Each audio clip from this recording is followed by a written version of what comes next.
I wrote your name. This is the death note. You are officially dead.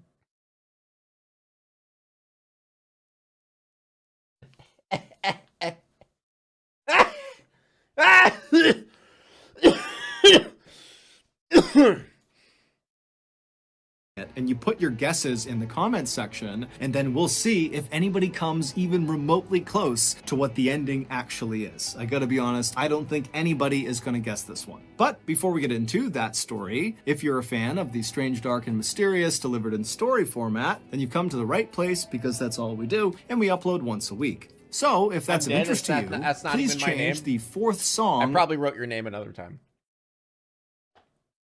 On the like button's sleep playlist to the loudest heavy metal death music you can possibly find. Also, please subscribe to our channel and turn on all notifications so you don't miss any of our weekly uploads. Okay, let's get into today's story.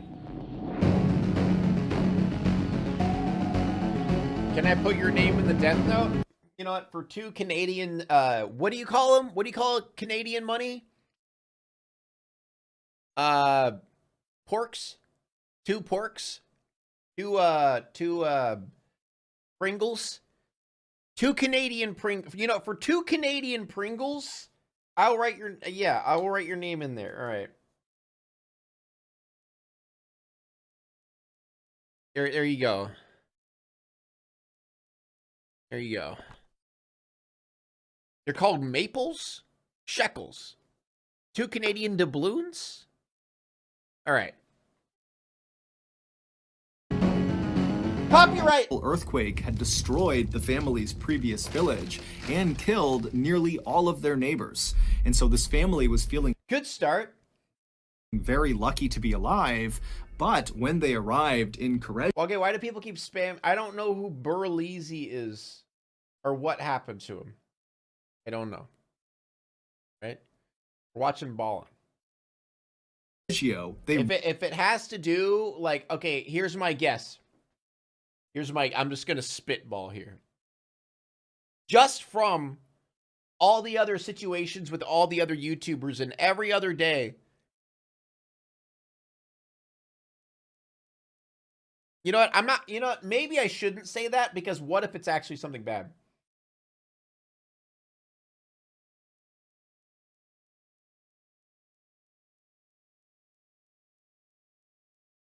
I was going to say, what if it had, like, I was just going to guess, probably has something to do with grooming a younger person. Am I right?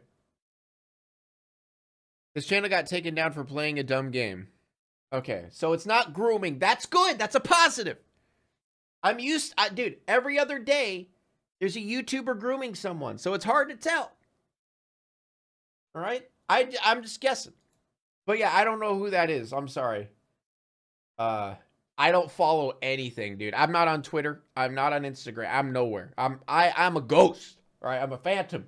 Thank you, the last Kremnonic, for the 5 doubloons.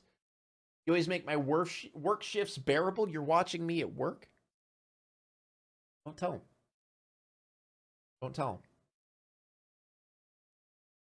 him. Don't get found out. Really had nothing, and we're hoping that, you know, the people of this town will just be very welcoming and generous and kind of help them get set up again. And the people of this town did exactly that. Corrèze was this beautiful place inside of a fertile valley where people lived in these cottages surrounded by rice fields and mulberry trees. And the people who lived there were very tight-knit and looked after each other and cooked. Wait, how many people watch me at work? Is that just like a thing everyone does? Holy shit. Like, I just saw 4 people say this for each other and had parties together. I'm a bad influence, I mean, guys. This was a real community. And so when Raphael and Leonardo arrived, the townspeople immediately found them this cute little cottage by a stream with a whitewashed front door and a beautiful stone hearth for cooking. And there was an attached storefront on this cottage that they were giving them. And then on top of that, once the family had moved in, the family's new neighbors helped get Raphael a job, and they also helped Leonardo set up the attached store.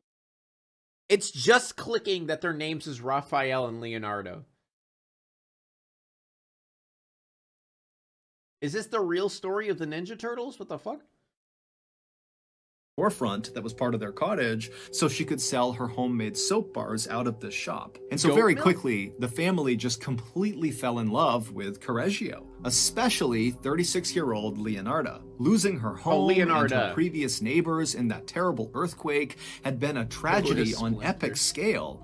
But it was far from the first tragedy that Leonarda had been forced to live through. Leonarda had been born into poverty. Her mother had actually come from a very wealthy family, but they had cut Leonarda's mom off when she became pregnant with Leonarda. And so when Leonarda's mom gave birth to her, she blamed Leonarda for their poverty and all of their problems, and so beat her relentlessly. And then on top of that... Classic, dude. Oh, man. Just regular run-of-the-mill relationship. Leonarda's father died when she was very young, and so she was stuck at home being abused constantly by her mother. When Leonarda was 21, she met Raphael and fell in love with him, and he was a very kind and gentle man. He really made a very strong first impression on anyone who met him. But when Leonarda went to her mother and introduced Raphael to her and said, "I'm going to marry this man, I love him," she said, "No, I don't like him." Her mother flew into a rage and then literally cursed Leonarda. She actually out loud muttered the spell and then told Leonarda that because of the spell, Leonarda would have evil following her forever. Now, of course, Leonarda was very used to her mother's terrible behavior, and so she did not actually think she was at risk of this curse affecting her life in any way. But not long after actually marrying Raphael... Imagine your own mom cursing you. You bring home a dude that you're just like, "Oh, Mom, I want to marry him." What the fuck? Mom, I just wanted you to... I curse thee! For all eternity, evil will follow you forever! Mom, so is that a no? Do you not... Do a gabadu? Alright. Cool, Mom. Leonarda began to see evidence that this curse might actually...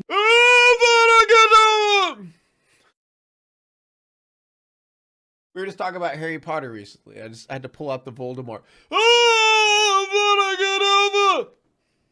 Be real. It started with Leonarda having these sudden fits of seizures for no particular reason, and then Leonarda, every time she got pregnant, she would miscarry and lose the baby. And so feeling really sad and desperate because all she wanted was a family, Leonarda actually went to a fortune teller in hopes that they would tell her that in the future, her life got better, not worse, which to Leonarda meant, you know, the curse was not real if my life improves. But after this fortune teller took Leonarda's hands and studied her palms, she looked up at Leonarda and gave her grave news. She said, "Leonarda, you're going to have living children, but they're all going to die young. And I see a prison and an insane asylum in your future." What the fuck? Yo, I ain't paying, dude. If I ever got my palm read and that was their response, like, I ain't paying you for shit. What the fuck? Sorry, all of your children are gonna die young and you're gonna end up in prison or an insane asylum. I hope that's fine. Dude, just like deck her in the face. Therapist when your credit card declines. This experience totally shocked Leonarda and confirmed for her that her mother's curse must be real. And sure enough, over the following years, Leonarda and Raphael would go on to have 14 living children. Jesus! And 10 of them would die when they were babies or toddlers. And so by the... Maybe stop. You know, maybe stop after 3. I think after it hit double digits, you'd start being like, all right, I don't know, maybe this isn't working out. What the fuck? I think that's kind of their fault. After it reaches double digits of babies dying, maybe it's time to be like, all right, well, maybe we just should stop here, right?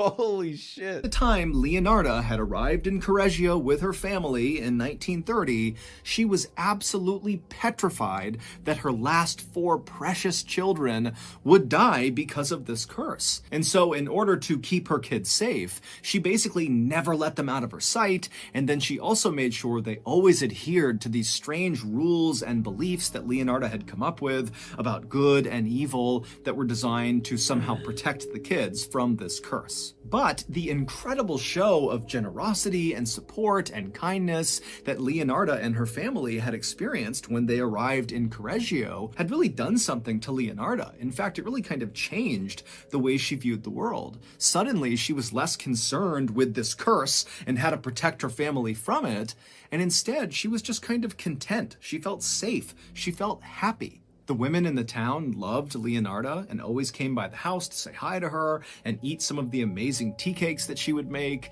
And also Leonarda had become best friends. Okay.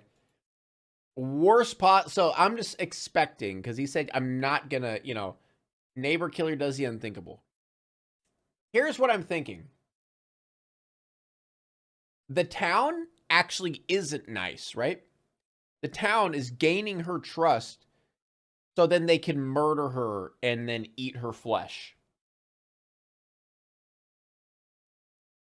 I mean, possible? Possible?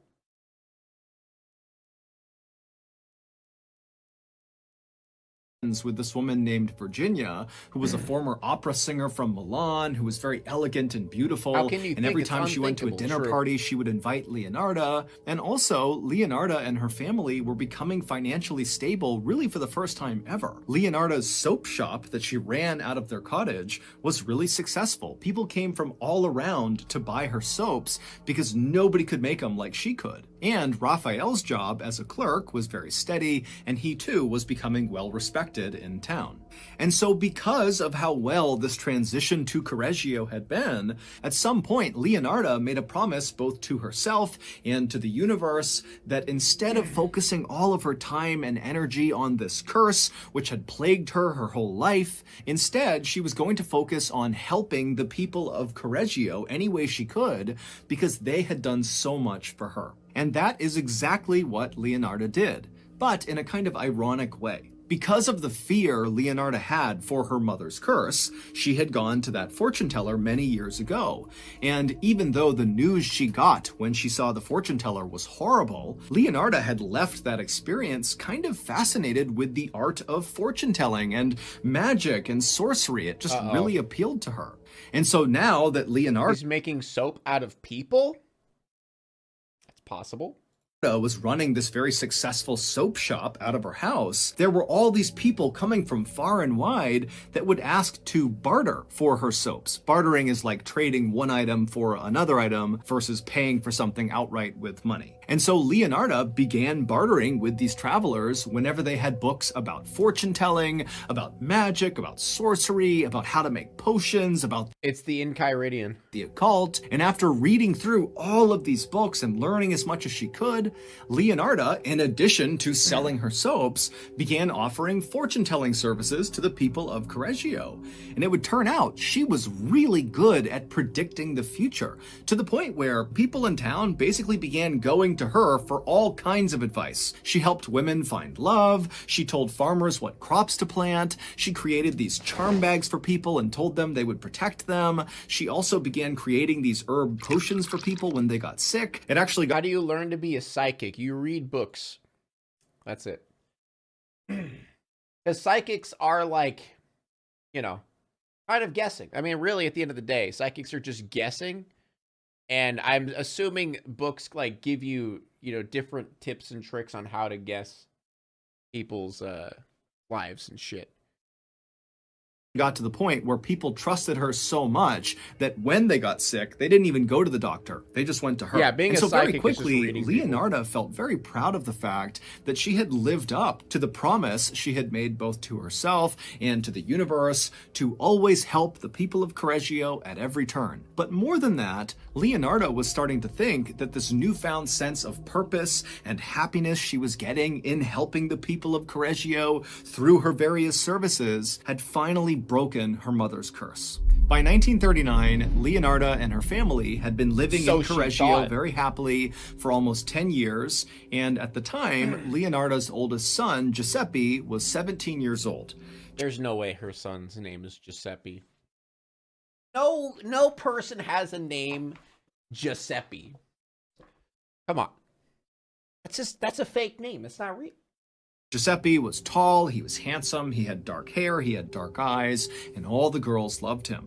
And Giuseppe and Leonarda had always had a very close relationship. Every day, Giuseppe would come home, and he and his mom would sit in the kitchen, and they would chat for a while and eat some of her tea cakes. But now, in Guys, he keeps mentioning the tea cakes. Have you guys noticed that? Why does he keep mentioning the tea cakes? 1939, when Giuseppe... Oh, no, he's handsome and people like him? Actually, yeah, that is a giant red flag. Most of the time, when everyone likes a person, big red flag. Very handsome, everyone loved him. Yeah, watch out for those people, guys. Those people are the scariest. Was 17, he started to act a little bit different. He would come home, and instead of going into the kitchen to sit with Leonarda, he would just go straight to his room and shut the door. And when Leonarda or Raphael would ask him, hey, is everything okay? Giuseppe would get very defensive and say he was fine and to please just leave me alone. But to Leonarda, it seemed really obvious that her son was not fine, and she thought, maybe he has some sort of secret he's keeping, and that's what's making him act this way. He's hurting... Okay. One way or the other, this is cannibalism. Like, right? It doesn't... I don't know who is the cannibal, but one way or the other, it's cannibalism. On the inside, but he can't share it with the world. But Leonarda had no idea what this secret might be. And then one day, late that same year, Leonarda was walking through town when one of her neighbors came up to her and said, "Hey, are you aware that your son, Giuseppe, has signed up for the military and he's leaving for training in just a few months?" Leonarda had not heard about this. People were talking a lot about World War II, which had just started around this time, but Leonarda had never considered that her precious son would go off to fight in that war. But now, Leonarda realized that Giuseppe's recent strange behavior suddenly made sense. This was the secret he was keeping. He had joined the military, and he hadn't told his family. Leonarda turned around and went straight home. She went right into her bedroom, shut the door, and she just sobbed. To her, it felt like her mother's curse was back, and now her precious son was going to go off into the war and he was going to die, unless she found a way to combat this evil that was now following her again.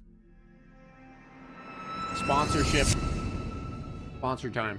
Thank you to BetterHelp for sponsoring today's, which means for free.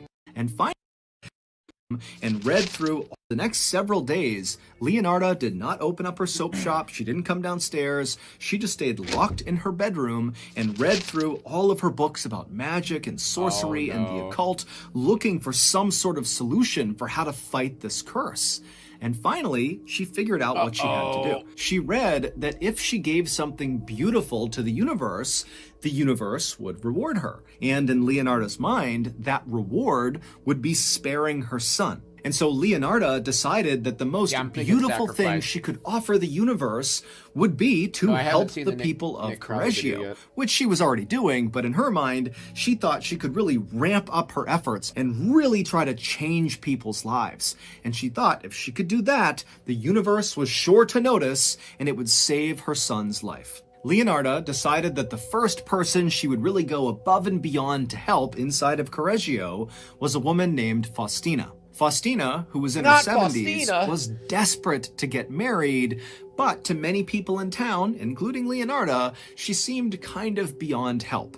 She was totally antisocial, she was awkward, and just kind of given her age, it seemed like marriage was just not in the cards for her. But this is where Leonarda thought she could step in and change everything for Faustina. She would find her a husband. So Leonarda reached out to Faustina and told her about a friend of hers, a man who lived in a city to the north, who was also alone in his old age and who was likely looking for marriage, and she could set them up if Faustina was interested. And so Faustina was immediately interested and wanted to meet this guy, but Leonarda did tell her that, this guy, the reason he's not married is he's kind of difficult to be around. He's kind of a jerk, but he's got a wonderful heart. He means well. I think he'd be a great fit for you.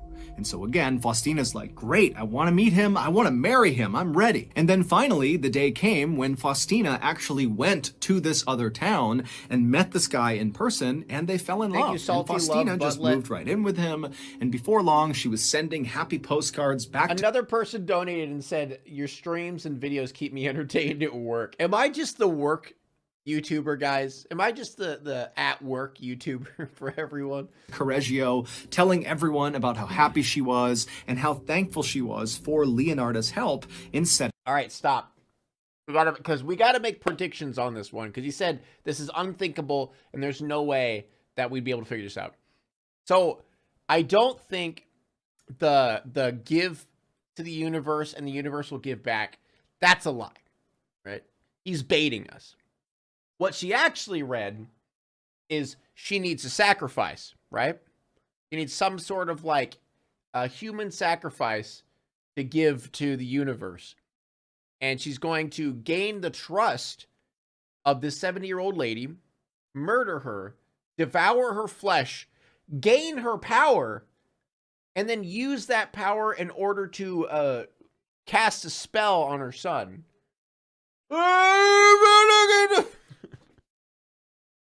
All right. Setting them up. I keep going back. So Leonarda was obviously thrilled, not only for her friend's happiness, but also it really felt like she had checked the box in terms of really going above and beyond to help someone in Correggio in an effort to get the universe to spare her son.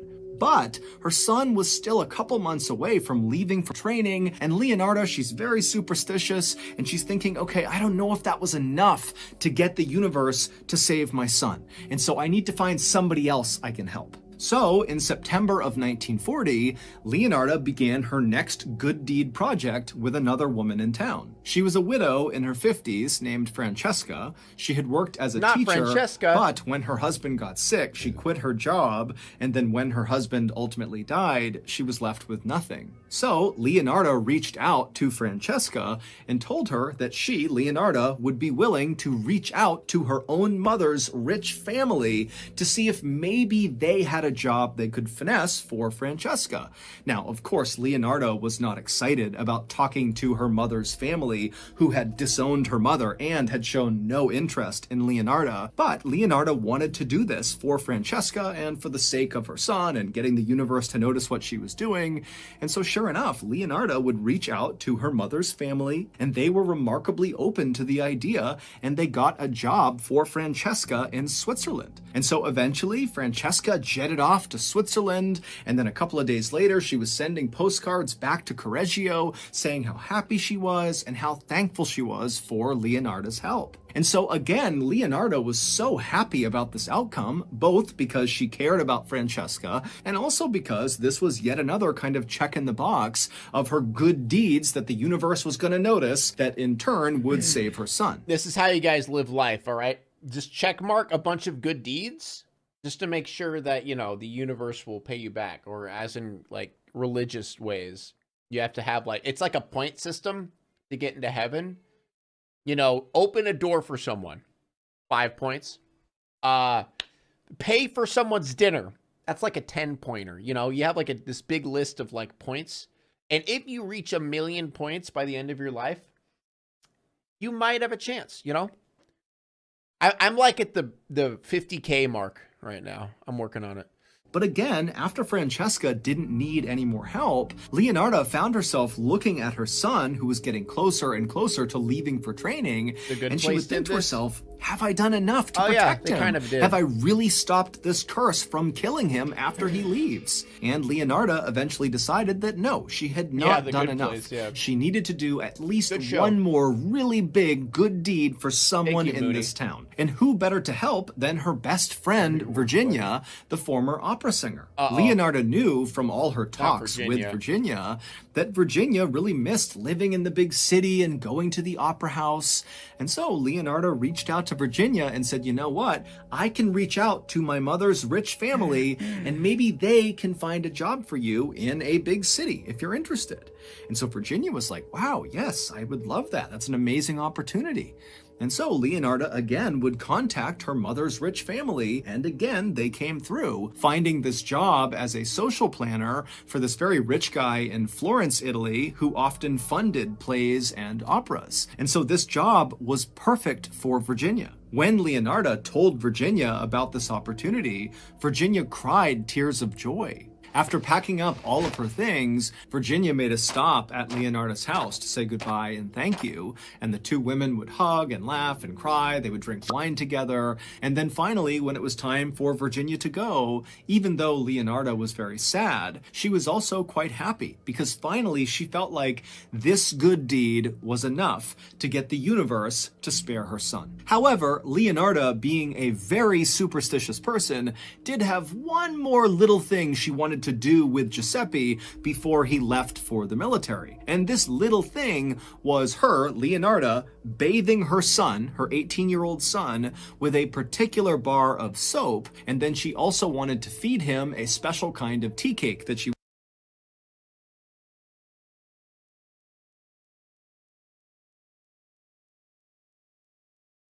Remember when I talked about the tea cakes, guys? Remember when I talked about the tea cakes? He kept talking about it. Special kind? I wonder if he's gonna die, guys. I wonder. He was going to make.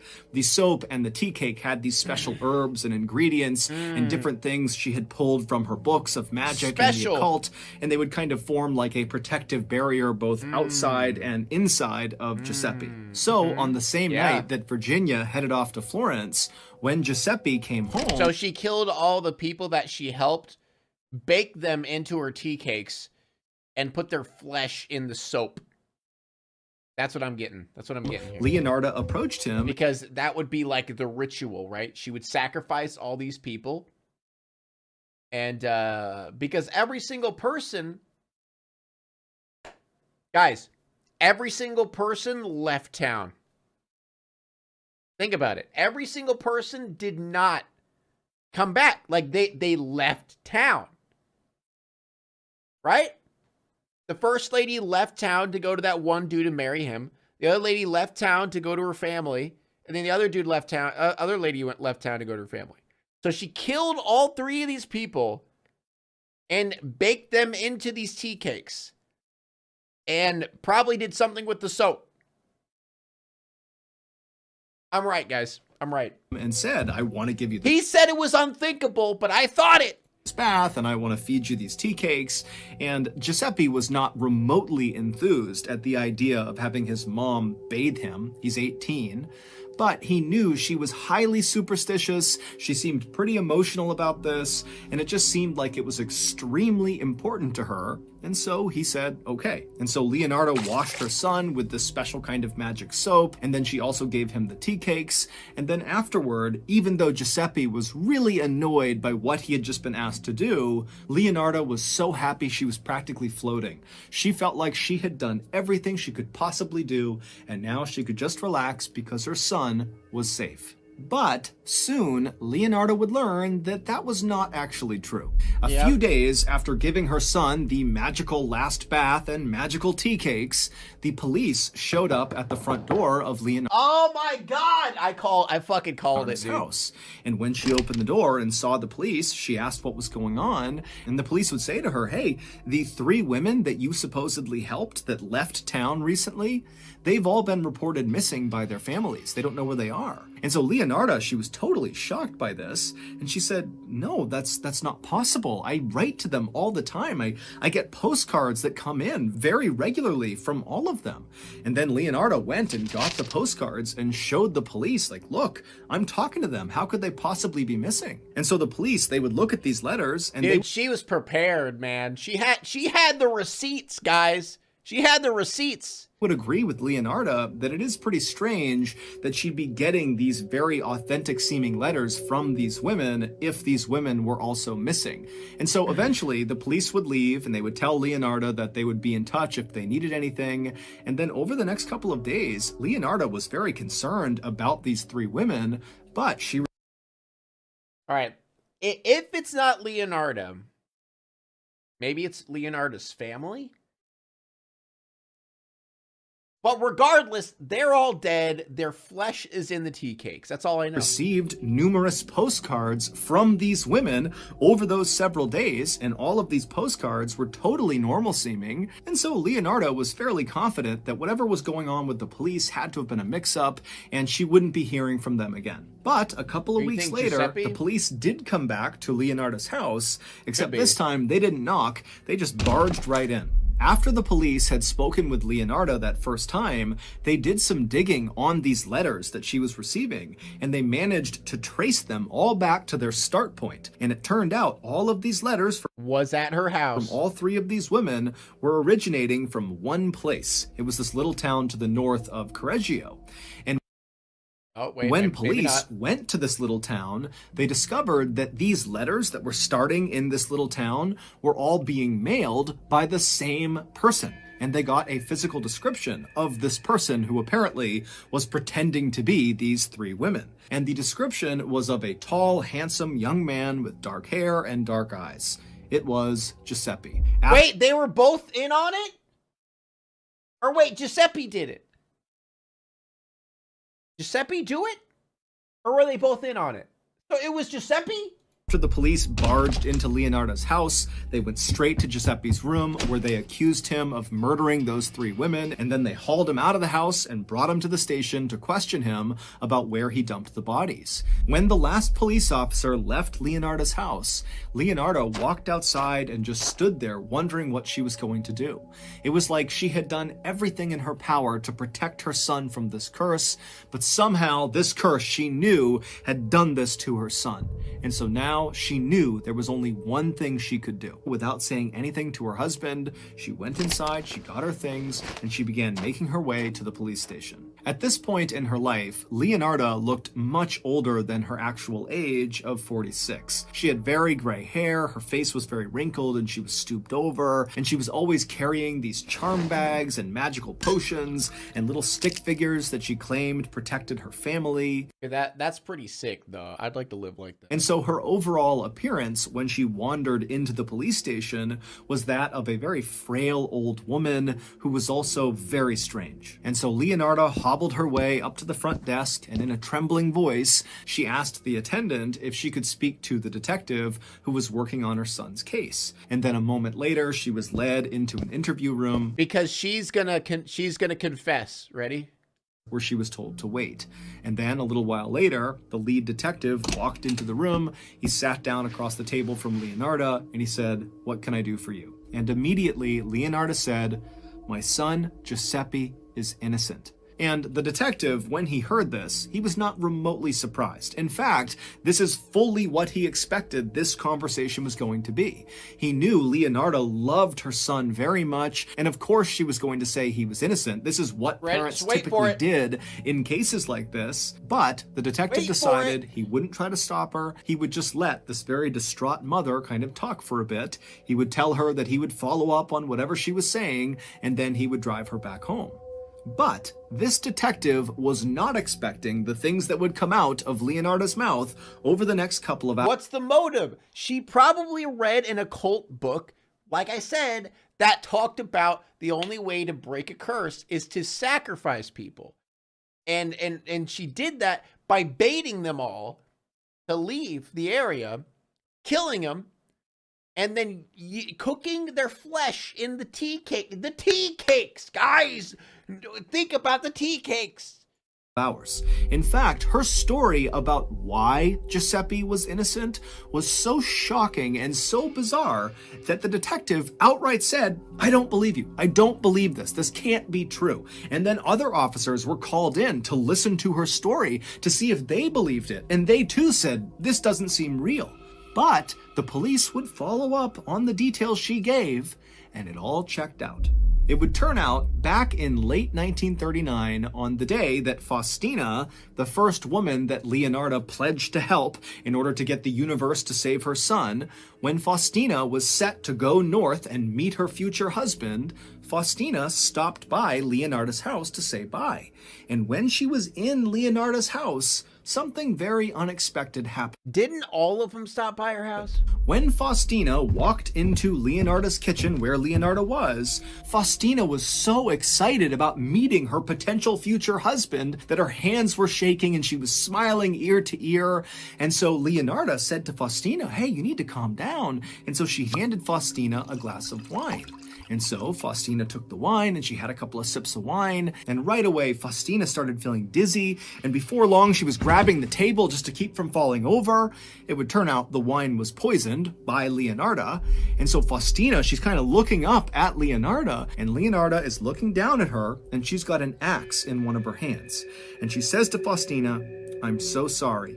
And then she winds up and she strikes Faustina in the chest with the axe and lodges it in her chest. And so she lets go of it, expecting Faustina to die.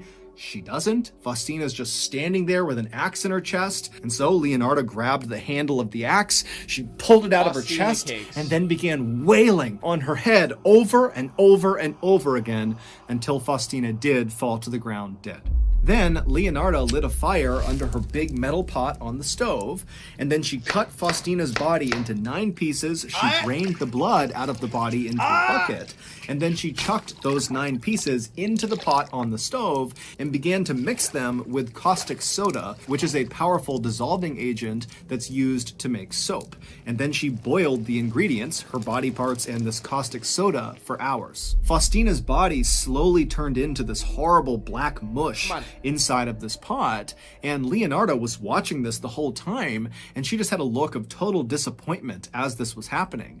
And then at some point she just took the pot off the stove and dumped the ingredients, Faustina's body, down the septic tank, and then Leonardo waited for Faustina's blood that she had dumped out to coagulate, which means it became semi-solid, and then she heated it up in the oven and then ground it into flour. And she would use that flour to make tea cakes, which she fed to her friends the next day, as well as her son, Giuseppe. Leonardo also asked her son to mail some letters for her. How do I do from the little How do I do it? How? How am I so good, guys? How am I so good? How?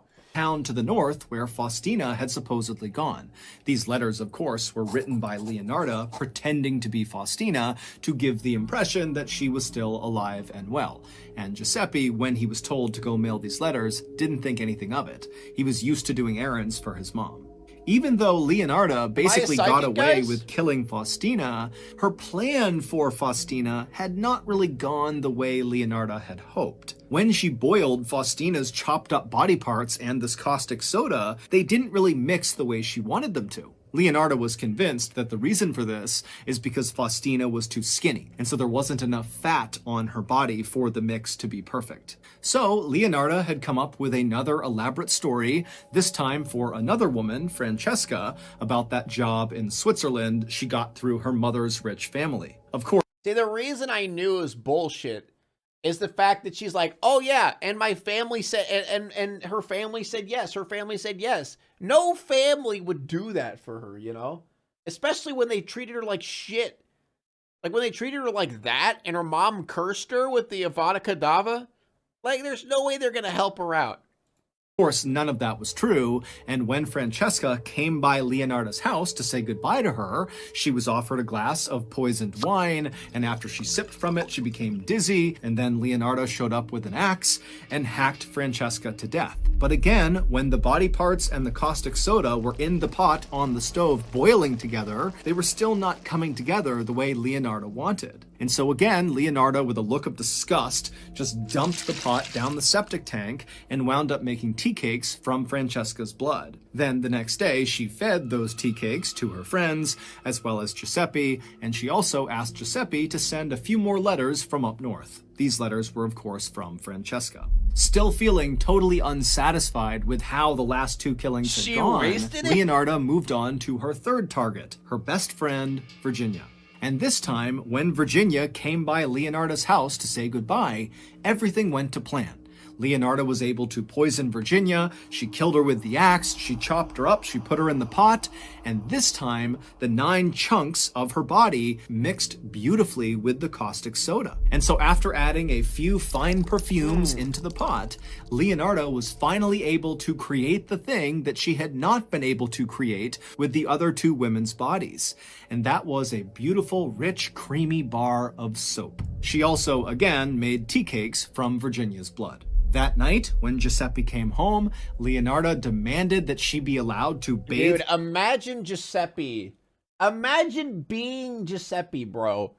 You got soaped up by a creamy bar of flesh and have been eating human tea cakes for weeks, months even.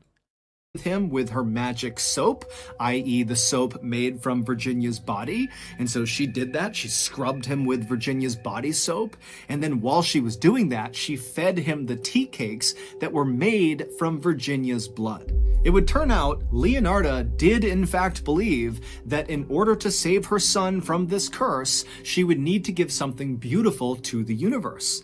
And at first, she really had believed that the way to do that was by helping the people of Correggio above and beyond anything she had ever done before. But at some point during her interactions with Faustina, the first woman, Leonardo had decided that, you know what, that wasn't enough. She really needed to make sure that her son was going to be safe.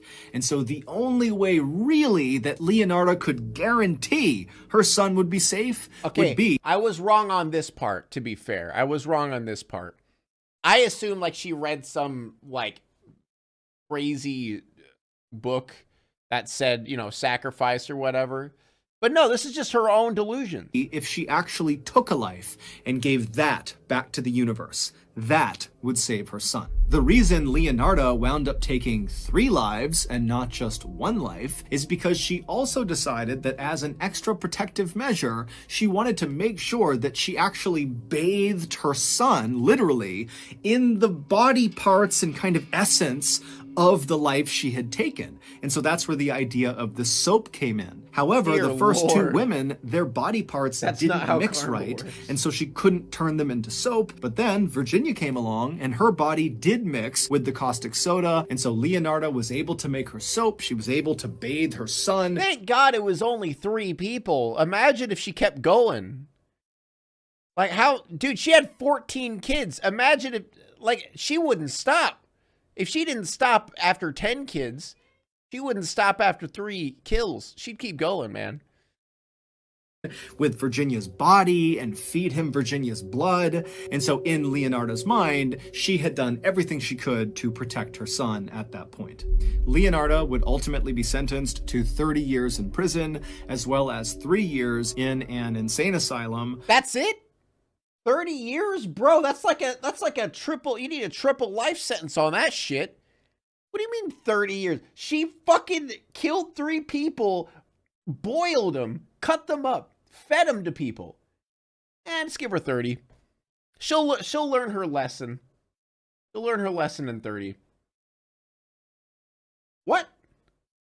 Just as the fortune teller had predicted. I mean, it is the 1930s, to be fair. Leonardo died in 1970 when she was 76 years old. As for her family, they fled Correggio, and 3 of her children changed their names and vanished. And her prized son, Giuseppe, who she had killed to protect, had gone on to join the military, and he would go to war, and he either was killed in combat or simply changed his name and vanished as well. So that's going to do it. Why would you hug your mom after that?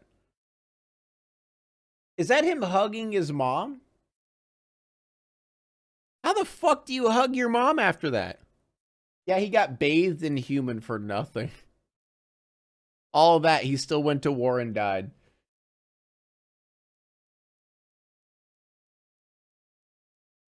Wow. Now it's time to walk away. I hope you enjoyed your stay. Did you laugh or cry or maybe subscribed? I'll thank you either way. You know I will miss you. I hope you return. Tell your friend or your mother to get me more views, please.